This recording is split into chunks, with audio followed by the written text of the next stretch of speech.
Hello twelfth class. आपका topic चल रहा है वेपर प्रेशर। तो वेपर प्रेशर का डेफिनेशन हो गया, फैक्टर अफेक्टिंग हो चुके हैं, लोअरिंग इन वेपर प्रेशर और राउल्ट्स लॉ। बचा आपका topic ideal and non ideal solution. तो आज का टॉपिक होगा आपका ideal and non ideal solution.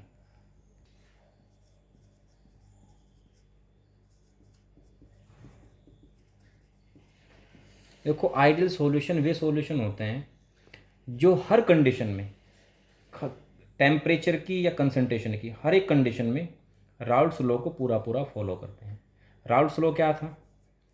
P1 is equal to P1 note x1 या P2 इजकल टू P2 नोट x2 और total pressure P equal to P1 plus P2, यानी कि जिनके लिए वैल्यूज आएंगी कंप्लीटली, तब वो होगा आपका आइडियल सॉल्यूशन, जिसको पूरा पूरा फॉलो करेगा। और जो इसको फॉलो नहीं करता है वो हो जाता है आपका नॉन आइडियल सॉल्यूशन।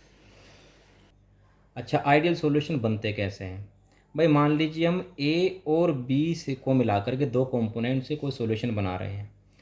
अब जो ए कंपोनेंट है उसके मॉलिक्यूल्स के बीच में मान लीजिए इस तरह का फोर्स काम कर रहा है। ऐसे बी के बीच में भी इंट्रामोलिकुलर फोर्स होगा।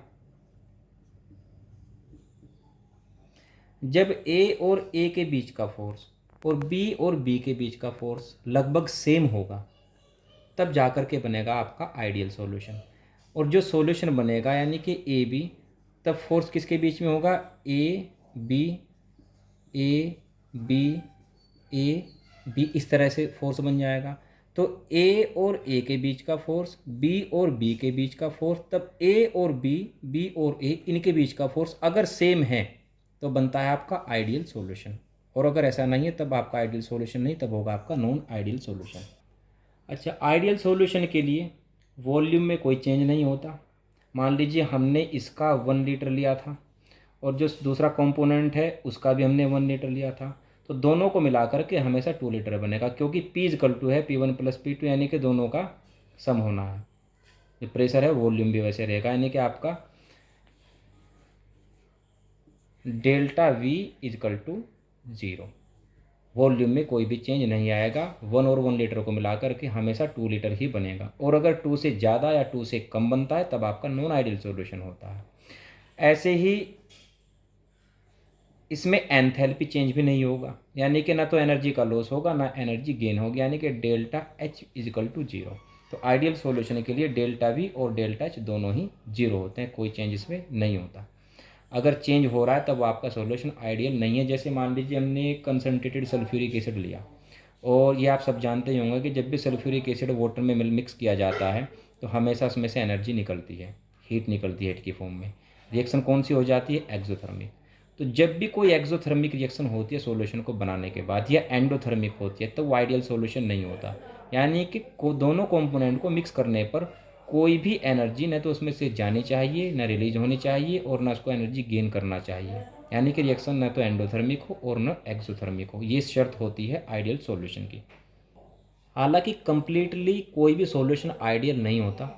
केवल कुछ सॉल्यूशन है जो थोड़ा थोड़ा सा आइडियल सॉल्यूशन को फॉलो करते हैं, उसकी कंडीशंस को फॉलो करते हैं। एक लिस्ट बना दे रहा हूँ मैं सॉल्यूशन कौन कौन से, वो लिस्ट आप नोट कर लीजिएगा, इंपॉर्टेंट है एग्जाम के पर्पज से, कई बार आ चुका है। आपको सॉल्यूशन 3-4 ऑप्शन दे देंगे, उसमें आइडियल और नॉन आइडियल दे देंगे, उसमें से आपको छांटना होता है कौन आइडियल है कौन नॉन आइडियल है। तो आपको याद करनी होगी लिस्ट में। लिस्ट बना देता हूँ।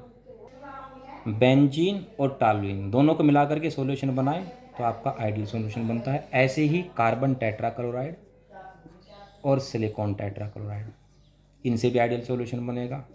तीसरा हो जाएगा ब्रोमो एथेन और plus chloroethane. Bromo ethane chloroethane से आइडियल सॉल्यूशन बनेगा। ऐसा ही होगा आपका एथिलीन डाइब्रोमाइड और एथिलीन डाइक्लोराइड।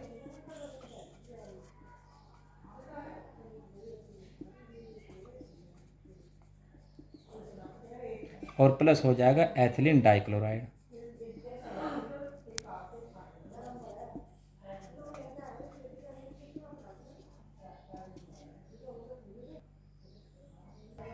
और लास्ट का हो गया आपका क्लोरोबेंजीन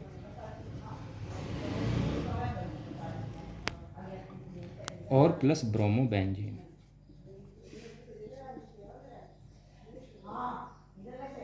तो ये जो लिस्ट है ये आपको याद कर लेनी है। ये जितने भी आपका एग्जाम्पल हैं याद रखना है, इसमें से जरूर एग्जाम्पल पूछे जाते हैं। अच्छा, इसके बाद आपका आ जाता है नॉन आइडियल सॉल्यूशन। अच्छा, इसके लिए हाँ एक और ग्राफ और प्लॉट करना है आपको। इसके लिए ग्राफ रिप्रेजेंटेशन किया जाता है ग्राफ से, तो ग्राफ आपको और देख लेना है किस तरह से आइडियल सॉल्यूशन के लिए ग्राफ को रिप्रेजेंट किया जाता है। मैं ग्राफ बना देता हूँ।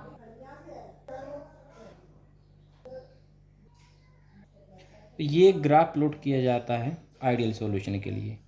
यहाँ पर है वेपर प्रेशर और मोल फ्रैक्शन x1 और x2।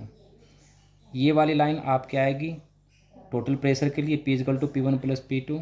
ये एक कंपोनेंट के लिए जिसमें P2 is equal to P0 to x2, और ये एक दूसरे कंपोनेंट के लिए।